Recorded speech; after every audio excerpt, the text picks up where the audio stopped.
សួស្តីអ្នកទាំងអស់គ្នាវីដេអូនេះគឺធ្វើឡើងសម្រាប់កូនក្មួយដែលគាត់កំពុងតែមានកម្លាំងពលំពេញលេញហើយក៏ដូចគ្នាគាត់កំពុងតែធ្វើការងារបម្រើជូនទៅដល់ស្ថាប័នមិនថាឯកជនក៏ដូចជាស្ថាប័នរដ្ឋទេ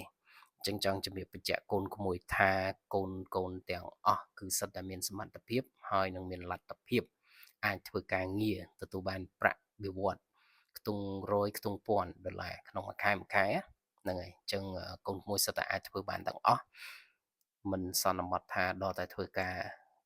ងារខុសច្បាប់មិនអាចទទួលបានប្រាក់បៀវត្សច្រើនខ្ទង់ពាន់ទេអញ្ចឹងគឺកូនធ្វើនៅក្រុមហ៊ុនណាក៏ដោយក៏កូនសុទ្ធតែអាចមានលទ្ធភាពធ្វើការដោយទទួលបាននៅប្រាក់កម្រៃខ្ពស់ផងដែរប៉ុន្តែវាទាមទារការខិតខំប្រឹងប្រែងការបំពេញការងារក៏ដូចជាភាពអត់ធ្មត់ហើយនឹងការរៀនសូត្រអញ្ចឹងថ្ងៃនេះគឺខ្ញុំនឹងជំរាបប្រាប់នៅរូបមន្តខ្លីៗមួយចំនួនដែលកូនអាចនឹងដូចជាការសន្សំបន្ទុកអញ្ចឹងណានឹងដូចជាការសន្សំបន្ទុកអញ្ចឹងគឺយើងព្យាយាមធ្វើវាពីព្រោះអ្វីក៏ដោយភាពជោគជ័យរបស់មនុស្សម្នាក់មិនអាចsucceed overnight ទេមិនន័យថាมันអាចជោគជ័យក្នុងរយៈពេលតែមួយយប់ទេប៉ុន្តែវាជាការធ្វើកិច្ចការងារមួយដដែលសន្សំម្ដងតិចវាអត់ខុសគ្នាពីអ្វីដែលយើងឡើងទៅជាន់លើតាមរយៈកម្មចដាទេយើងមិនអាចម្ដងផ្លោះម្ដង5ទៅ10កម្មទេគឺយើងត្រូវតែដើរវាម្ដងមួយកម្មទើបយើងអាចឡើងទៅដល់ជាន់ខាងលើប្រកបដោយភាពជោគជ័យហើយនឹងល្អប្រសើរហើយនឹងសុវត្ថិភាពសម្រាប់យើងអញ្ចឹងណាបាទអញ្ចឹងចង់ជំរាបបញ្ជាក់ទៅដល់កូនក្មួយទាំងអស់ថាកូនក្មួយនីមួយៗគឺសុទ្ធតែមានសមត្ថភាពហើយនឹងអាចធ្វើវាបានហើយទន្ទឹមនឹងក៏អាចមានឱកាសនៅក្នុងការទទួលបាននៅប្រាក់កម្រៃប្រាក់បៀវត្សល្អសមរម្យហើយនឹងច្រើនផងដែរក្នុងមួយខែដោយកូនក្មួយអត់ចាំបាច់ទៅធ្វើការងារខុសច្បាប់ឬក៏កូនក្មួយអត់ចាំបាច់ទៅផ្សងសំណាងជាពិសេសគឺការផឹកស្រាបដើម្បីផ្សងសំណាងយករង្វាន់ប្រចាំខែប្រចាំអីទេគឺមិនចាំបាច់ធ្វើទាំងអស់នោះទេនៅកូនក្មួយធ្វើការដោយស្របច្បាប់ហើយប្រើកម្លាំងនិងប្រាជ្ញារបស់យើងសមត្ថភាពរបស់យើងគឺអាចទទួលបានដូចគ្នាអញ្ចឹងរូបមន្តរបស់យើងគឺសាមញ្ញមែនតើគឺទី1គឺត្រូវមានអត្តចរិតល្អបូកជាមួយនឹងកិច្ចខិតខំប្រឹងប្រែងបំពេញការងារឲ្យបានល្អហើយទី3គឺលទ្ធផលយកលទ្ធផលឲ្យបានល្អក៏ប្រសើរអញ្ចឹងអា3នឹងបូកបញ្ចូលគ្នាគឺវានឹងចេញនៅលទ្ធផលចេញនៅភាពជោគជ័យមួយហើយនឹងឱកាសនៅក្នុងការទទួលបាននៅការឡើងទូនទីហើយនឹងប្រាក់បៀវត្សដ៏សមរម្យអូខេហ្នឹងហើយអញ្ចឹងយើងនិយាយអំពីអត្តចរិតអញ្ចឹងអត្តចរិតគឺសំដៅទៅលើអីគេទី1គឺពាក់ព័ន្ធជាមួយនឹងពេលវេលាអញ្ចឹងកូនក្មួយត្រូវតែទៅបំពេញការងារហ្នឹងឲ្យទាន់ពេលវេលាដែលក្រុមហ៊ុនគេបានកំណត់ឧទាហរណ៍ថាចូលម៉ោង8គឺកូនក្មួយត្រូវទៅដល់ឲ្យបានអន់បំផុតគាត់ទៅដល់ម៉ោង8ហើយបើល្អបំផុតគឺទៅមុនឲ្យបាន5នាទីឬក៏10នាទីគឺល្អបំផុតមកហ្នឹងហើយអញ្ចឹងគឺកូនក្មួយមិនអាចម៉ោង8មិនតាន់ទៅដល់កន្លែងឬក៏ម៉ោង9មិនតាន់ទៅដល់កន្លែងផងអានឹងមិនមែនជាបុគ្គលិកល្អហើយនឹងការគ្រប់ពេលវេលាទេពួកគ្រប់ពេលវេលាគឺសំខាន់មែនតើបាទវាបង្ហាញអំពីទម្លាប់មួយដ៏ល្អវាបង្ហាញអំពីការទទួលខុសត្រូវរបស់យើងនៅក្នុងការបំពេញការងារអញ្ចឹងនេះគឺជាការចាប់ផ្ដើមដំបូងបំផុតហើយណាយើងត្រូវតែគ្រប់ពេលវេលាទី1ទី2ការគ្រប់ពេលវេលានឹងទៀតសោតប៉ុន្តែវាពាក់ព័ន្ធជាមួយនឹងការបំពេញការងារឧទាហរណ៍ថាប្រសិនបើការងារហ្នឹងគឺគេដាក់មក deadline មានន័យថាកាលបច្ច័យកំណត់ត្រូវយកការងារហ្នឹងថាស្អែកគឺស្អែកម៉ោងប៉ុន្មានម៉ោង9គឺម៉ោង9ឲ្យហើយកុំឲ្យថាស្អែកឡើងអីមិនទាន់ហើយមិនទាន់បានចាប់ផ្ដើមឬក៏មិនទាន់បានធ្វើឬក៏មិនទាន់បានបញ្ចប់អានឹងគឺសូមបញ្ជាក់ឲ្យឃើញថាយើងអត់គោរពអត់ឲ្យតម្លៃទៅលើការងាររបស់យើងទេអញ្ចឹងគឺយើងត្រូវតែធ្វើវាឲ្យទាន់ deadline ណាបាទអានឹងគឺសំខាន់មែនតើហើយការប្រជុំទៀតសោតក៏ដូចគ្នាដែរបើសិនបើគេណាត់យើងម៉ោង9ប្រជុំគឺម៉ោង9ទៅឲ្យដល់អន់បំផុតណាហ្នឹងហើយបើល្អបំផុតគឺទៅឲ្យបានមុនម៉ោងណា10នាទី15នាទីណាអាហ្នឹងគឺល្អយើងទៅមុនគឺយើងមានឱកាសក្នុងការជជែកក្នុងការសម្របខ្លួនហ្នឹងគឺបានល្អបំផុតយើងភ័យក៏យើងអាចទប់ភាពភ័យខ្លាចផងយើងទប់ស្កាត់ភាពភ័យខ្លាចរបស់យើងបាន យើងអត់ទាន់បាន ready ក៏យើងអាចទៅ pray ឲ្យបានready ត្រៀមលក្ខណៈរួចជាស្រេចនៅក្នុងការជួបក្នុងការជជែកក្នុងការនិយាយអញ្ចឹងអា possibility មានន័យថាលទ្ធភាពដែលយើងជជែកទៅ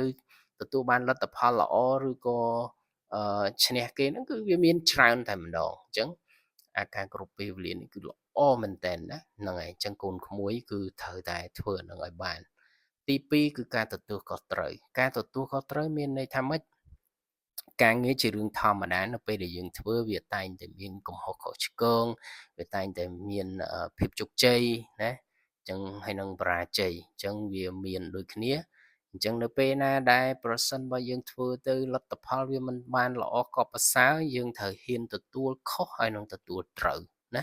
ហ្នឹងហើយយើងហ៊ានទទួលខុសនិងទទួលត្រូវកុំឲ្យតែហ៊ានតែទទួលត្រូវហ៊ានទទួលខុសហ្នឹងហើយអញ្ចឹងខុសយើងទទួលយកហើយយើងកែតម្រូវរៀនសូត្រពីកំហុសខុសឆ្គងហ្នឹងណាហើយយើងកុំធ្វើបញ្ហានឹងម្ដងទៀតជៀសវាងការប្រព្រឹត្តនៅបញ្ហាកំហុសខុសឆ្គងនឹងម្ដងទៀតអញ្ចឹងត្រូវតែធ្វើវាទី3គឺពាក់ព័ន្ធជាមួយនឹងការគោរពនិងឲ្យតម្លៃមនុស្សនៅជុំវិញខ្លួនអាហ្នឹងគឺរឿងសំខាន់មែនតើបើសិនបើយើងធ្វើការហើយយើងអត់គោរពនិងឲ្យតម្លៃមនុស្សជុំវិញខ្លួនទេគឺយើងនឹងមានបញ្ហាហើយពីព្រោះការងារវាត្រូវការតំណែងត្រូវការសហការមនុស្សនឹងជុំវិញខ្លួនហ្នឹងហើយអញ្ចឹងគឺសំខាន់មែនតើហើយបើសិនបើយើងអត់ចេះគ្រប់នឹងឲ្យតម្លៃគេទេហើយអ្នកខ្លះទៀតគឺគាត់មានតំណែងទូនាទីតិចតួចអីចឹងទៅគឺធ្វើរឹកធ្វើពៀធ្វើអឺមើងងាយមើលថោកអ្នកដតីនៅជុំវិញខ្លួនអាទាំងអស់ហ្នឹងគឺអត់មានជួយទេប៉ុន្តែវានឹងទាញយើងទម្លាក់មកវិញហើយ100%ណាអញ្ចឹងគឺសំខាន់មែនតើណាអញ្ចឹងអា3ចំណុចមិញនេះទី1គឺតន់ពេលវេលាទី2គឺការទទួលខុសត្រូវហើយទី3គឺការគ្រប់មនុស្សនៅជុំវិញខ្លួនហ្នឹងឥឡូវយើងចូលទៅដល់ good work វិញតែយើងធ្វើម៉េចដើម្បីឲ្យទទួលបាននូវលទ្ធការងារល្អអញ្ចឹងការងារល្អគឺយើងទី1ស្គាល់អំពីទូនាទីនិងការងារផងយើងនៅពេលដែលយើងស្គាល់ទូនាទីនិងការងារផងយើងហើយយើងខិតខំប្រឹងប្រែងធ្វើកិច្ចការងារហ្នឹងគឺឲ្យល្អបំផុតតាមដែលអាចធ្វើទៅបានអូខេសម្រាប់វាឲ្យបានល្អធ្វើវាឲ្យបានល្អប្រឹងវាធ្វើវាឲ្យអស់ពីសមត្ថភាពឲ្យអស់ពីលទ្ធភាពណាហ្នឹងហើយរាល់កិច្ចការងារទាំងអស់គឺយើងត្រូវមានភាពលម្អិតហ្មត់ចត់កុំឲ្យធ្វើលេងសើចឬក៏ផ្ដេកផ្ដួលលមូលសំគ្រិចអីហ្នឹងកុំឲ្យមានទាំងអស់ហ្នឹងត្រូវធ្វើវាឲ្យលម្អិតហ្មត់ចត់ច្បាស់លាស់ហើយការងារទាំងអស់គឺត្រូវចេញជា final draft កុំយក first draft នឹងយកទៅឲ្យថ្នាក់លើកុំយក first draft នឹងទៅឲ្យបុគ្គលណាម្នាក់ដែលគេដាក់កិច្ចការងារនឹងឲ្យយើងធ្វើអាហ្នឹងគឺអត់មានជួយអីទេប៉ុន្តែក៏វាជាការទាញយើងទម្លាក់ផងដែរអញ្ចឹងយើងត្រូវតែខិតខំប្រឹងប្រែងធ្វើវាអស់សមត្ថភាពហើយធ្វើវាឲ្យលម្អិតហ្មត់ចត់ច្បាស់លាស់នឹងការងារហ្នឹងណាកុំឲ្យធ្វើតែរួចពីដៃហើយចំណុចមួយទៀតគឺពាក់ព័ន្ធជាមួយនឹងការដោះស្រាយបញ្ហាហ្នឹងគឺជារឿងមួយដ៏សំខាន់មែនតើការងារផងយើងគឺការងារអ្នកណាក៏អាចធ្វើបានដែរជឿថាកិច្ចការងារមួយចំនួនណាអ្នកណាក៏អាចធ្វើបានដូចយើងដែរតែអ្វីដែលមនុស្សគ្រប់គ្នាមិនអាចធ្វើបានដូចគ្នាគឺការដោះស្រាយបញ្ហាបុគ្គលមួយចំនួនជាទូទៅនៅពេលដែលគាត់ធ្វើការងារគាត់ច្រើនតែលើកពីបញ្ហានេះបញ្ហានេះបញ្ហានោះបញ្ហាគ្រប់សពបែបយ៉ាងទាំងអស់ប៉ុន្តែគាត់អត់បានលើកអំពីដំណោះស្រាយឬក៏គាត់អត់បានចាត់ចែងដោះស្រាយបញ្ហានោះទេអញ្ចឹងបើសិនបើយើងចង់លេចធ្លោយើងចង់ល្អជាងគេគឺយើងត្រូវតែទី1ឃើញបញ្ហាជាបញ្ហាហើយមិនត្រឹមតែគ្រាន់តែលើកជាបញ្ហានឹងមកទេប៉ុន្តែយើងមានជាដំណោះស្រាយហើយយើងហ៊ានដឹកនាំនៅក្នុងការធ្វើកិច្ចការងារនោះអាហ្នឹងគឺយើងលេចធ្លោយើងឈ្នះគេហើយអាហ្នឹងគឺ good work ហើយអាហ្នឹងគឺជាការងារដ៏ល្អហើយអញ្ចឹងណាបាទមួយទៀតគឺ be positive គឺត្រូវតែមានគំនិតសុទិដ្ឋិនិយមអញ្ចឹងគឺយើងត្រូវតែមានសុទិដ្ឋិនិយមទោះបីជាការងារនឹងលំបាកការងារនឹងវាមិនស្រួលក៏ដោយប៉ុន្តែយើងចេះរកវិធីសាស្ត្រនៅក្នុងការជំរុញលើកទឹកចិត្តខ្លួនឯងចេះគ្រប់គ្រងអារម្មណ៍ខ្លួនឯងហើយជំរុញខ្លួនឯងឲ្យទៅធ្វើកិច្ចការងារនឹងរហូតដល់យើងធ្វើកិច្ចការងារនឹងបានសម្រេច យើងត្រូវគិត positive ណាកុំឲ្យគិតអូបញ្ហាហើយយើងគិតអូមិនកើតទេមិនអាចទៅបា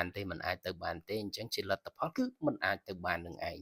អញ្ចឹងយើងត្រូវតែគិតអំពី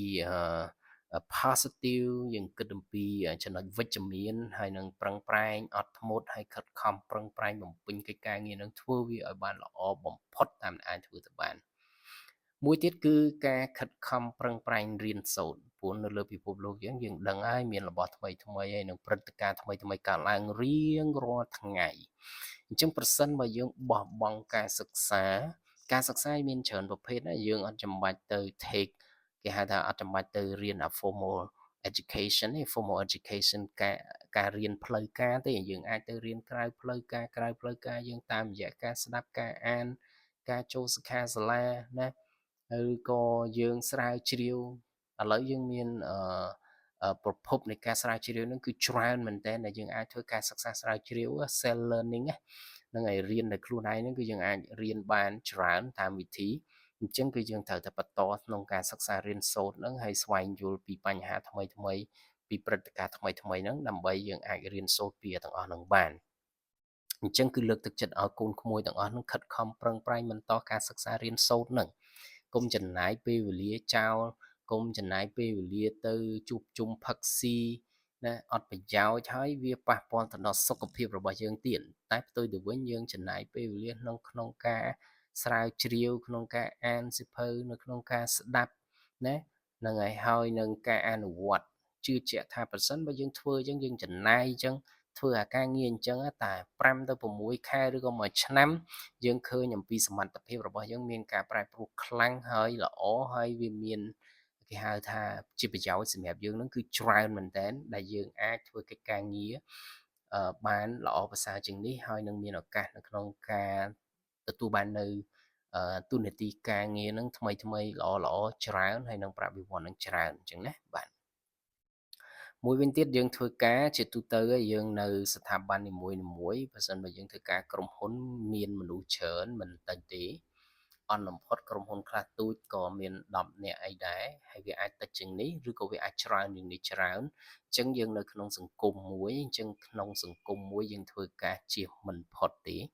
យើងមិនអាចធ្វើការម្នាក់ឯងទេយើងធ្វើការពេលខ្លះយើងធ្វើការម្នាក់ឯងពេលខ្លះយើងធ្វើការជាក្រុមហើយពេលខ្លះទៀតយើងធ្វើការសហការយើងធ្វើការទំនាក់ទំនងយើងធ្វើការ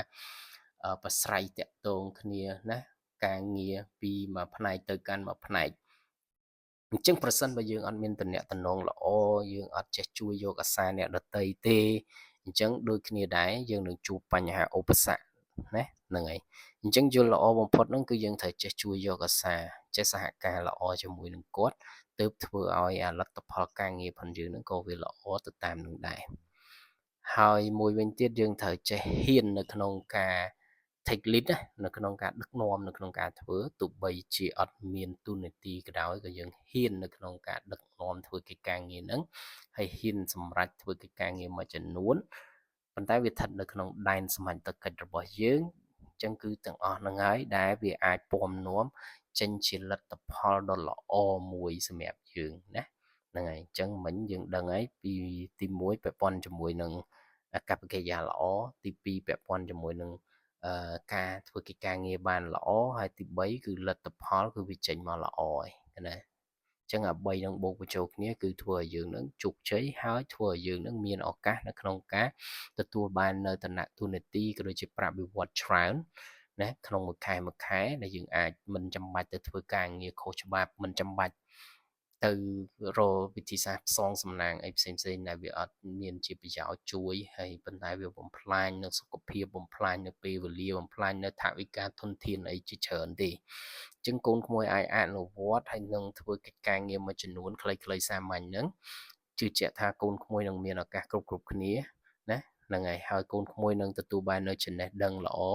ដែលកូនក្មួយក្រៅតែពីកូនក្មួយអាចយកចំណេះដឹងទាំងអស់ហ្នឹងមកប្រើប្រាស់នៅក្នុងកន្លែងការងាររបស់កូនក្មួយក៏អាចយកទៅប្រើប្រាស់នៅក្នុងក្រុមគ្រួសារហើយកូនក្មួយក៏អាចយកទៅប្រើប្រាស់នៅក្នុងសង្គមដើម្បីយើងចូលរួមចំណែកនៅក្នុងការជួយសង្គមរបស់យើងប្រទេសជាតិរបស់យើងហ្នឹងគឺឲ្យកាន់តែ ហើយចំណុចចុងក្រោយគេគឺបន្ទាប់ពីកូនក្មួយធ្វើកិច្ចការងារទាំងអស់ហ្នឹងហើយចំណុចចុងក្រោយដែលកូនក្មួយត្រូវតែធ្វើគឺមានន័យថាធ្វើវាមិនមែនដូចភ្លើងចំបើងទេប៉ុន្តែដូចភ្លៀងរលឹមអញ្ចឹងតិចៗៗៗហើយទៅវារហូតជាប្រចាំណាហ្នឹងហើយហើយក៏មិនមែនធ្វើតែមួយថ្ងៃដែរគឺធ្វើរាល់ថ្ងៃធ្វើរហូតដល់កូនក្មួយទទួលបានជោគជ័យហើយនឹងទទួលបាននូវចំណេះដឹងមួយដ៏សម្បូរបែបហើយនឹងសម្បូរហូរហៀរណាបាទដែលកូនក្មួយអាចយកទៅប្រើប្រាស់បានគ្រប់ពេលវេលាគ្រប់កាលៈទេសៈនិងគ្រប់ទីកន្លែងចឹងវីដេអូហ្នឹងគឺផ្ញើជូនជាពិសេសជូនដល់កូនក្មួយទាំងអស់គ្នាហើយមានតែប៉ុណ្ណេះទេ